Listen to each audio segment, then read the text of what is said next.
میری راکھ بھی بہا دینا، اڑا دینا ہواؤں میں۔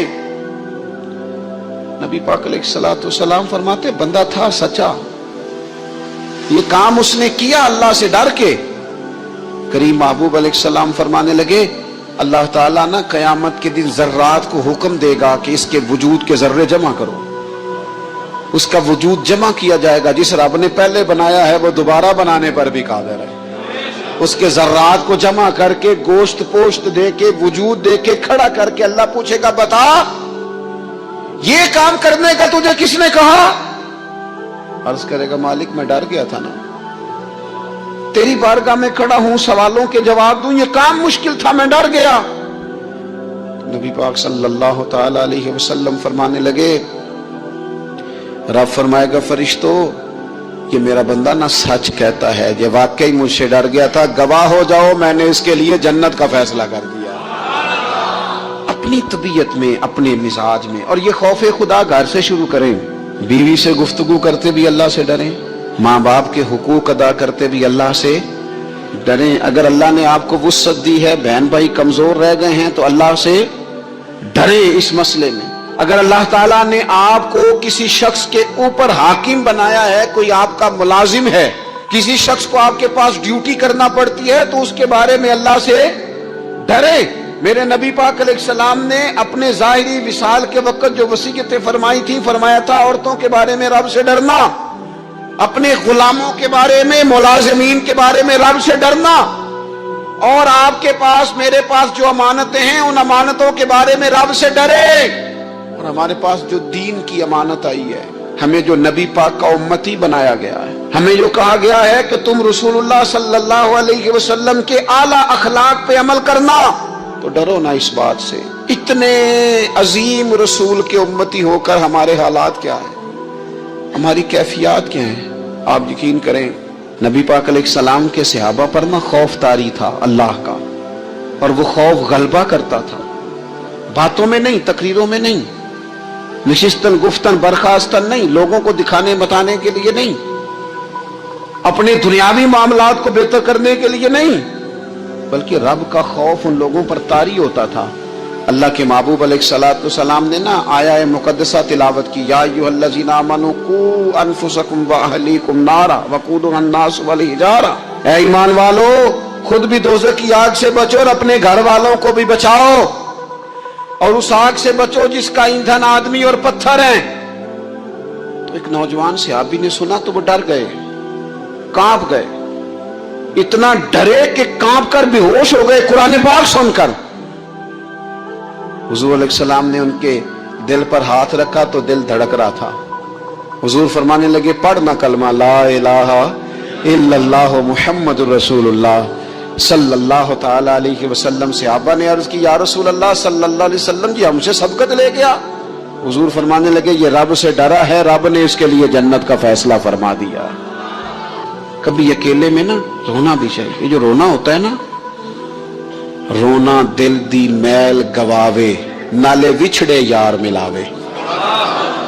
کبھی نہ بندے کو رونا، حضرت سعدی شرازی نا سخی بڑے تھے تو قرضہ اٹھا اٹھا کے بھی سخاوت کرتے تھے۔ ایک دن سارے لوگ آ کے بیٹھ گئے، بابا ہمارے پیسے دے۔ سارے لوگ آ کے جمع ہو گئے، انہوں نے کہا بابا پیسے، تو وہ سارے پیسے مانگ رہے ہیں۔ تو حضرت سعدی شرازی کہہ رہے ہیں یار انہیں کھلایا کچھ نہیں، کبھی ان کو کچھ کھانے، مہمان آئے نا۔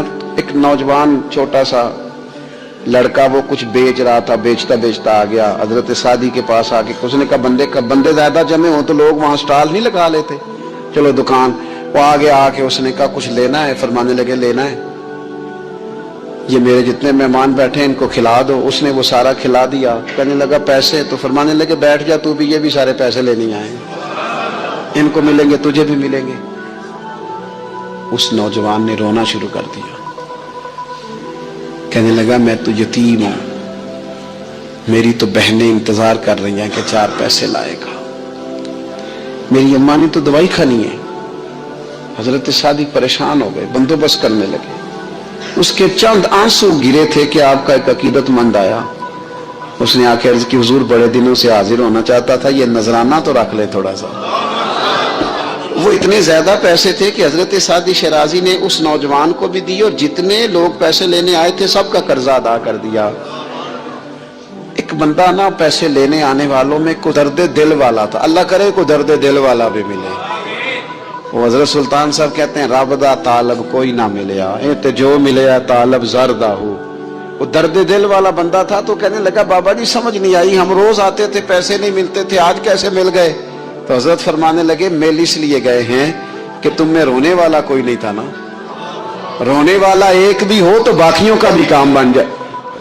ایک ہو نا جس کی آنکھوں میں آنسو، کوئی یار کے لیے روئے، کوئی محبوب کے لیے روئے، کوئی حضور کے مدینے کے لیے روئے، کوئی بیت اللہ کی حاضری کے لیے روئے، کوئی اس لیے روئے کہ رب راضی ہو جائے، کوئی اس لیے روئے کہ وہ کرم نوازی کر دے، کوئی اس لیے روئے کہ وہ مجھ سے حساب نہ مانگ لے۔ اگر طبیعت میں یہ بات، نبی پاک صلی اللہ تعالی علیہ وآلہ وسلم تقریر فرما رہے تھے، حضور گفتگو کر رہے تھے، محفل میں بیٹھے ہوئے صحابہ میں سے ایک بندہ رو پڑا۔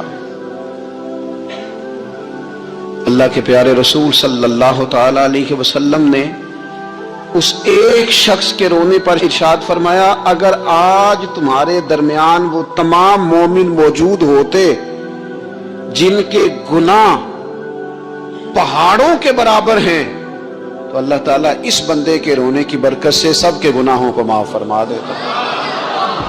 حضور فرمانے لگے یہ رویا ہے نا تو فرشتوں نے رب کی بارگاہ میں دعا کی ہے مالک اس کی وجہ سے نہ دوسروں کو بھی معافی عطا فرما دے، اس کی شفاعت قبول کر لے دوسروں کی حق۔ میرے دوستو اپنے دل کو خشیت والا کریں تو آخر کیا چیز ہے جس کو بنیاد بنایا جائے تو انسان کلیتاً گناہ سے بچے، خطا سے بچے، ظلم سے بچے، کسی کے مال پر ہاتھ ڈالنے سے بچے، کسی کی عزت پر ہاتھ ڈالنے سے بچے، کسی کے بارے میں برا کہنے سے بچے۔ ہاں ایک چیز ہے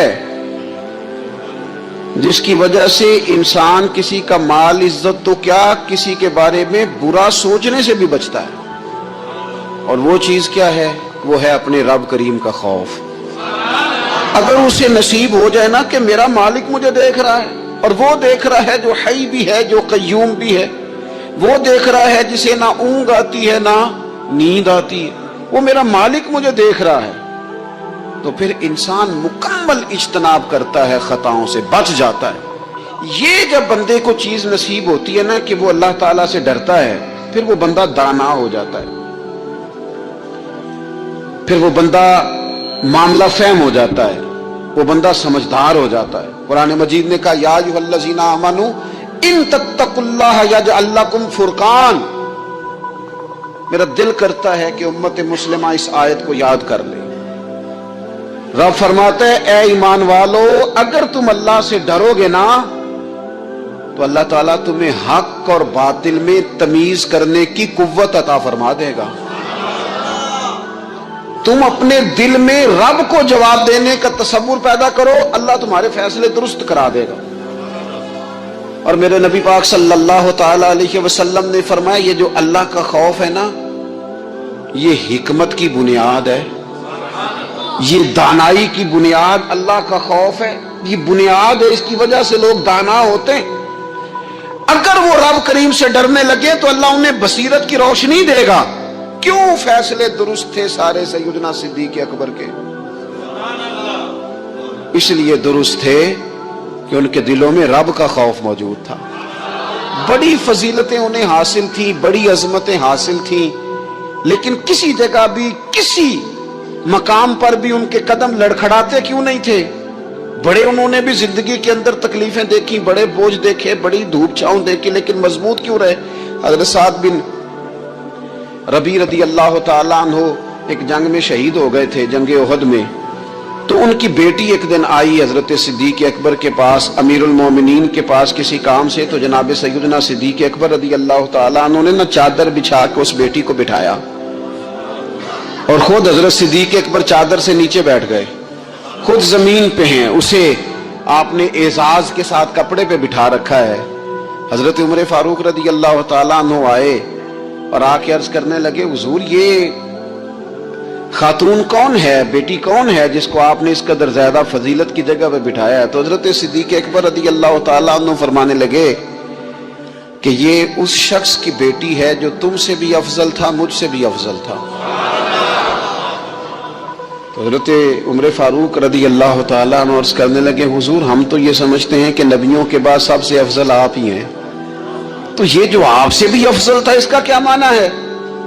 حضرت صدیق اکبر فرمانے لگے، وہ لوگ کتنے افضل تھے جنہوں نے حضور کی موجودگی میں اپنی جان اپنی رب کی بارگاہ میں پیش کر دی۔ حضور کے مقدس ہاتھوں میں جن لوگوں کی روحیں پرواز کر گئیں وہ کتنے بڑے لوگ تھے۔ میری بات کو سمجھیے گا کہ ان لوگوں کے دلوں میں وہ جو عاجزی تھی، وہ جو اللہ تبارک و تعالیٰ کی معرفت تھی، اس نے کس طرح کا بنا دیا۔ ہمارے ہاں یہ مسئلہ بن گیا ہے کہ ہم ہر ایک سے ڈر رہے ہیں، ہر ایک سے، برادری سے، قبیلے سے، داماد سے، بہو سے، فلانے سے، فلانے سے۔ میں نے دیکھا بڑے بڑے لوگ ڈرتے ہیں۔ آپ اگر ناراض نہ ہوں تو بعض والدین ہیں جو اولاد سے ڈرتے ہیں۔ ہاں میں نے کچھ ایسے دنیا دار پیر دیکھے ہیں جو مریدوں سے ڈرتے ہیں، میں نے ایسے لیڈر دیکھے ہیں جو اپنی عوام سے ڈرتے ہیں۔ کیوں؟ اس لیے کہ میرے نبی پاک علیہ السلام نے فرمایا جو رب سے نہ ڈرے پھر وہ سب سے ڈرتا ہے، اور فرمایا جو رب سے ڈر جائے اللہ مخلوق کا خوف اس کے دل سے نکال دیا کرتا ہے۔ نعمتوں کے ادا کرنے کے بعد شکر کا حکم ضرور دیا گیا ہے، لیکن کوئی اتنا سخت طریقہ اس کا وضع نہیں کیا گیا کہ اب سارا دن کو شخص مسجد میں بیٹھا رہے تو شکر ادا ہوگا۔ اب اس کو یہ نہیں کہا گیا کہ تمہیں آنکھیں دی ہیں تو 2000 نفل پڑھو ایک آنکھ کے لیے، نہ یہ فرمایا گیا ہے کہ تمہیں اب زبان دی ہے تو تم اس طرح کرو، پہلے اس کے لیے 20,000 نوافل ادا کرو، 100 قرآن مجید ختم کرو۔ ایسی کوئی بات نہیں ہے، بلکہ اللہ تبارک و تعالیٰ نے شکر کا حکم دیا، اور جو چیز زیادہ اہم ہے، جو زیادہ توجہ طلب ہے، جو چیز زیادہ سمجھنے والی ہے، وہ یہ ہے کہ مالک نے سارا کچھ دے کے جو مطالبہ کیا ہے وہ یہ ہے کہ تم نے اب جو نیک عمل کرنا ہے وہ خالص میری رضا کے لیے کرنا ہے۔ قل ان صلاتی و نسکی و محیای و مماتی للہ رب العالمین، محبوب فرما دیجیے بے شک میری نماز، میری قربانیاں، میرا دنیا میں رہنا اور میرا دنیا سے پردہ کرنا اس رب کے لیے ہے جو تمام جہانوں کا پالنے والا۔ ہمیں یہ حکم ہے کہ ہم جب بھی کوئی خیر کا کام کریں، جب بھی کوئی اچھا کام کریں، جب بھی کوئی بھلائی کا کام کریں تو اس میں نیت خالص کریں، ارادے خالص کریں۔ انسان کو جو اجر ملے گا نا قیامت کے دن، جو ثواب ملے گا وہ اس کی نیت اور ارادے پر ملے گا۔ امام جلال الدین سیوطی رحمۃ اللہ علیہ سے کسی شخص نے کہا تھا جی ایک حدیث میں میں نے پڑھا ایک نیکی کا 10 گنا اجر ہے، ایک میں پڑھا 70 گنا، ایک میں 700 گنا ہے، تو اجر ہے کتنا؟ تو آپ فرمانے لگے جتنی نیت اچھی اتنا اجر بھی زیادہ۔ یہ تو ڈیپینڈ کرتا ہے تیرے اوپر۔ کام لوگ کراتے ہیں نا، ہماری مسجد میں کام شروع ہے، کام لوگ کراتے ہیں، تب کچھ لوگ ایسے ہوتے ہیں کوئی بھی کام کرنے والا وہ کام کا تب سے جان چھوٹے کسی طریقے سے، اور کچھ کام کرتے ہیں تو مزہ آ جاتا ہے۔ ان کی صفائی، ان کی دلچسپی، ان کا ذوق، ان کا شوق، ان کی توجہ بتلاتی ہے کہ یہ شخص واقعی کام کرنا چاہ رہا ہے اور اس کی دلچسپی ہے۔ نیکی جب آپ ذوق سے کرتے ہیں، شوق سے کرتے ہیں، دلچسپی کے ساتھ کرتے ہیں۔ یہاں تو بہت سارے لوگ دین کا نام لے کے اپنا قد اونچا کرتے ہیں، صدقات و زکوٰۃ کا نام لے کے لوگ اپنے آپ کو سخی مشہور کرتے ہیں۔ یہاں تو لوگ نماز پڑھ کے معاشرے کے اندر اپنا وقار بڑھانا چاہتے ہیں، اللہ ماشاءاللہ کہ میں نمازی ہوں۔ یہاں تو لوگ کوئی خیر کا کام کر کے دیکھیں نا، اب کیا ہو رہا ہے حج عمرے کے موقع پر جو کام سب سے زیادہ ہوتا ہے وہ تصویریں کھینچنے کا ہے، سب سے زیادہ۔ اب میں چل پڑا ہوں، اب میں پہنچ گیا ہوں، اب میں جہاز میں بیٹھ گیا ہوں، اب نفل پڑھ لیے ہیں، احرام باندھ لیا ہے، طواف ہو گیا ہے، یوں لگتا ہے بندہ نہیں طواف کر رہا، موبائل طواف کر رہا ہے۔ یہ سب سے زیادہ لوگ ملنے آتے ہیں، پیار کرتے ہیں، دور دراز سے حضرات کئی دفعہ محبت کے ساتھ تشریف لے آتے ہیں، تو مجھے پتہ ہوتا ہے کہ اب جو کام سب سے ضروری ہے وہ تصویر کھینچنے کا ہے، وہ کرنا ہی ہے اور وہ کرنا ہی پڑے گا، اس کی مکمل تیاری ہوتی ہے، وہ پروگرام بنا کے آئے ہوتے ہیں۔ میرے بھائیوں یہ یاد رکھیں کہ کوئی بھی کام جب تک اس میں اللہ تعالیٰ کی رضا شامل نہیں ہوتی. دیکھیں نا، اللہ دلوں کے حال جاننے والا ہے. اگر کوئی شخص کسی قسم کی بددیانتی کرتا ہے، خیانت کرتا ہے، ظلم کرتا ہے، وہ لوگوں سے چھپ کے بھی کرے تو رب کریم کی سزا سے بچ سکتا؟ وہ چھپ کے کرے کیا کر لے گا؟ نبی کریم صلی اللہ علیہ وسلم نے فرمایا رب جب کسی کو رسوا کرنا چاہتا ہے تو 7 پردوں کے پیچھے چھپے بھی کر دیتا ہے، اور جب اللہ کسی کو عزت دینا چاہتا ہے تو پھر کوئی اس سے چھین سکتا؟ یہ میرے مالک کا نظام ہے. اس میں آپ کسی قسم کی کوئی جو ہے وہ مداخلت کرنے کے مجاز نہیں ہے. اپنی ارادوں کو، اپنی نیتوں کو، اپنے شوق اور ذوق کو خالص رکھیں اللہ کی رضا کے لیے. اس میں شائبہ نہ ہو، شک نہ ہو کسی قسم کا، غیر کی آمیزش نہ ہو. نماز پڑھیں تو اللہ کی رضا کے لیے، صدقات و خیرات کریں تو اللہ کی رضا کے لیے. کسی کام میں آپ مداخلت کرتے ہیں، بھائیوں کی لڑائی ہو گئی ہے، دوستوں کا جھگڑا ہو گیا ہے، رشتہ داروں میں کسی جگہ کوئی ایسی ضرورت پڑ گئی ہے جہاں آپ کے مداخلت کرنے سے حالات بہتر ہو سکتے ہیں تو مداخلت ضرور کریں، چودھری بننے کے لیے نہیں، پنچایت کا سرپنچ بننے کے لیے نہیں. اس نیت سے کہ میرے نبی پاک علیہ السلام نے فرمایا جس نے 2 لوگوں کی صلح کرا دی رب 2 حج اور 2 عمرے کا ثواب عطا فرمائے. اس ارادے سے، اس نیت سے، اس ذوق سے، اس شوق سے، اس توجہ کے ساتھ آپ آگے بڑھیں گے کہ ہم نے اللہ کی رضا کے لیے کرنا ہے. ہمارے آج کل کے جتنے امور ہیں ان امور کے اندر دنیا داری غلبہ کرتی چلی جا رہی. ہر کام میں دنیا داری کی آمیزش ہو جاتی ہے، نہ چاہتے ہوئے بھی، نہ ارادہ کرتے ہوئے بھی، بہت ساری جگہوں پہ. اور دنیا داری اتنی غالب ہو گئی ہے کہ دنیا ہی دنیا نظر آنے لگ گئی ہے. دنیا ہی دنیا، یعنی کوئی چیز کیمرے کی آنکھ سے چھپ نہیں پا رہی. کوئی بات ایسی نہیں جس پر لوگوں کی نظریں نہ ہوں. کوشش کریں. اور عجیب بات یہ ہے کہ دنیا داری ہو، دولت ہو تو اس کو چھپا کے رکھا جاتا ہے، اور دین کی کوئی بات ہو اس کو نشر کرنا ضروری سمجھا جاتا ہے تاکہ لوگوں کو میرے تقوی اور میری پرہیزگاری کی خبر جلدی جلدی مل جائے. میرے نبی کریم علیہ الصلوۃ والسلام نے خالص اللہ کی رضا کے لیے ہر کام کرنے کا حکم دیا. سیدہ عائشہ صدیقہ رضی اللہ تعالیٰ عنہا راوی ہیں، الترغیب و ترہیب میں حدیث ہے. پیارے حبیب کریم سید عالم صلی اللہ تعالیٰ علیہ وسلم نے ارشاد فرمایا کہ حضور ایک دن مجمع، صحابہ کے مجمع میں حضور نے پوچھا بتاؤ اسلام کی سب سے مضبوط بنیاد کیا ہے؟ ایک صحابی نے کہا یا رسول اللہ نماز پڑھنا. 5 وقت لوگ جمع ہوتے ہیں، ایک دوسرے کا حال احوال پوچھتے ہیں، معاملات ہوتے ہیں. یا رسول اللہ صلی اللہ تعالیٰ علیہ وسلم مضبوط بنیاد ہے اسلام کی نماز پڑھنا، 5 وقت جمع ہونا. حضور نے فرمایا بات تمہاری ٹھیک ہے پر تم میری مراد کو نہیں پہنچے. عرض کی حضور حج کرنا، مختلف رنگ، مختلف نسلیں، مختلف قبیلے، مختلف بولیاں، لیکن جب حج کرنے پہنچے تو لباس بھی ایک ہی ہو گیا، گفتگو بھی ایک ہی، لبیک اللہم لبیک لبیک لا شریک لک لبیک ان الحمد والنعمت لک والملک لا شریک لک لبیک. ایک ہی صف میں کھڑے ہو گئے محمود و یاز، نہ کوئی بندہ رہا نہ کوئی بندہ نواز. نبی رحمت سید عالم صلی اللہ علیہ وسلم سے عرض کی حضور یہ حج جو ہے نا اس میں بڑی یکسانیت ہوتی ہے، ہر رنگ ہر نسل کا آدمی ایک تسبیح کے دانے کی طرح ایک جگہ پہ پرو دیا جاتا ہے، تو لگتا ہے یہ اسلام کی مضبوط بنیاد ہے. محبوب فرمانے لگے بات تمہاری ٹھیک ہے پر تم میری مراد کو نہیں پہنچے. عرض کی حضور پھر زکوٰۃ، صدقات، خیرات اسلام کی مضبوط بنیاد ہے. کیوں؟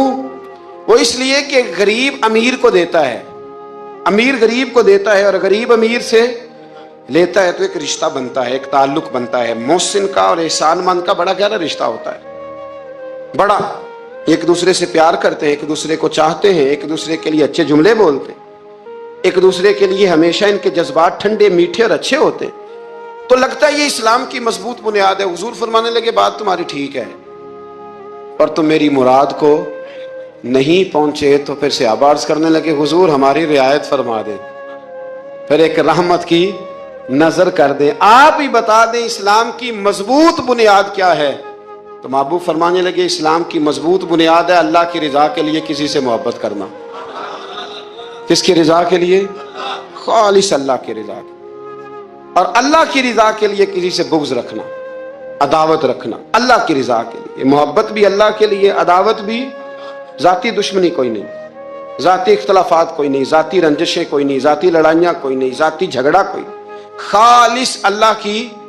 ہمارے ہاں لڑائیاں ذاتی لڑی جاتی ہیں، اس نے مجھے شادی پہ دعوت نہیں دی، اس نے مجھے پروٹوکول نہیں دیا، یہ کہاں پہنچ گیا، میں کہاں رہ گیا، ذاتی لڑائیاں لڑی جاتی ہیں، دینی نہیں، مذہبی نہیں، اخلاقی نہیں۔ دیکھیں آپ، چاہیے تو یہ تھا نا کہ شادی کے موقع پر یہ لڑائی نہ ہوتی کہ اس نے مجھے پوچھا کیوں نہیں، لڑائی یہ ہوتی کہ یار تو غیر شرعی کام کوئی نہ کرنا، اللہ رسول کی ناراضگی والا کام کوئی نہ کرنا، اگر تو نے کیا تو میں نے کوئی نہیں آنا، اگر تو یہ حرکت کرے گا تو پھر میرا تیرا معاملہ درست نہ رہ سکے گا۔ یہ لڑائی ہونا چاہیے تھی، نہ کہ یہ لڑائی ہوتی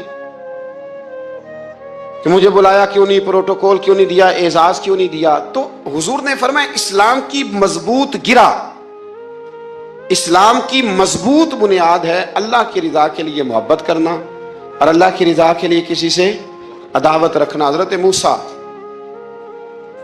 کلیم اللہ علیہ نبینا علیہ الصلوۃ والسلام پر اللہ کریم نے وحی فرمائی کہ اے موسیٰ، اے میرے کلیم، میرے لیے بھی کوئی کام کیا ہے؟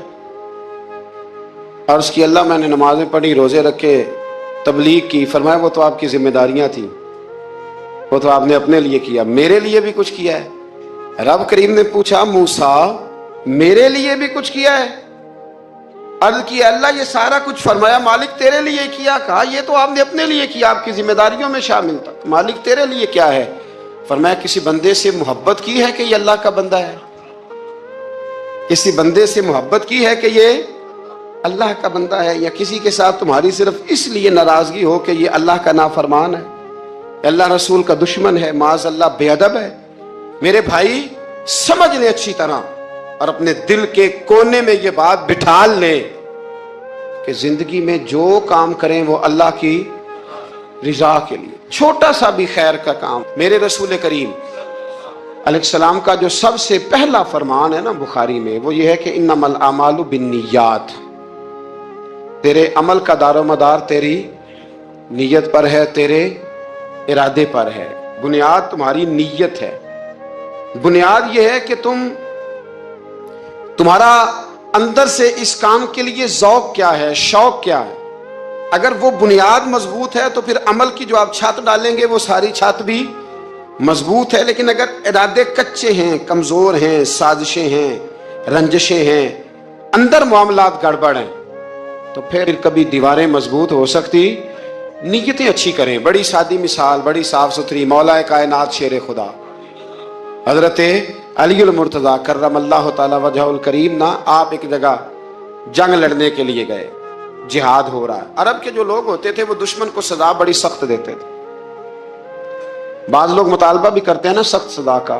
ہمارا سرائکی کا ایک شاعر ہے، وہ کہا کرتا ہے جے تنگ ہے ساڈی زندگی تو تے دے سخت سزا تیری جان چھٹے، ساکو مار نہ شاکر کستاں وچ یک لخت مکا تیری جان چھوٹے۔ عرب کے لوگ نا سخت سزا دیتے تھے، سخت، وہ اذیت دیتے، کبھی انگلی کاٹ دیتے، کبھی ہاتھ کاٹ دیتے۔ مختار سقفی نے جب امام علی مقام رضی اللہ تعالیٰ عنہ کے قاتلوں کو قتل کیا تو زیادہ تر کی گردنیں نہیں کاٹی تھی، بلکہ اس نے ہاتھ پیر کاٹ کے لوگوں کو جنگلوں میں پھینک دیا تھا، تڑپ تڑپ کے لوگ مر گئے۔ اسلام اس اذیت کا قائل ہے۔ اہل عرب اذیت دیتے تھے، بلکہ دشمن جب نڈھال ہو کے گر جاتا تھا نا تو اس پر گھوڑے دوڑا دیتے تھے، گھوڑے دوڑ جاتے تھے اس پر، لاشیں مسک کر دیتے تھے، ناک کان آنکھیں نکال ڈالتے تھے، ٹکڑے کرتے تھے وجود کے، اذیت دیتے تھے۔ تو جب کوئی آدمی کسی کے نرغے میں آ جاتا تھا نا، قابو میں آتا تھا، تو اس کی خواہش ہوتی تھی کہ میں مارنے والے کو غصہ دلاؤں تاکہ مجھے جلدی مار دے، اذیت نہ دے، تکلیف نہ دے، مجھے جلدی مار ڈالے، جلدی قتل کر ڈالے۔ یہ ان کا مزاج ہوتا تھا، رویہ ہوتا تھا۔ حضرت مولا علی شیر خدا کرم اللہ تعالی وجہ الکریم دشمن پر غالب آ گئے۔ جب غالب ہوئے تو اس نے معاذ اللہ حضرت علی پر تھوک دیا،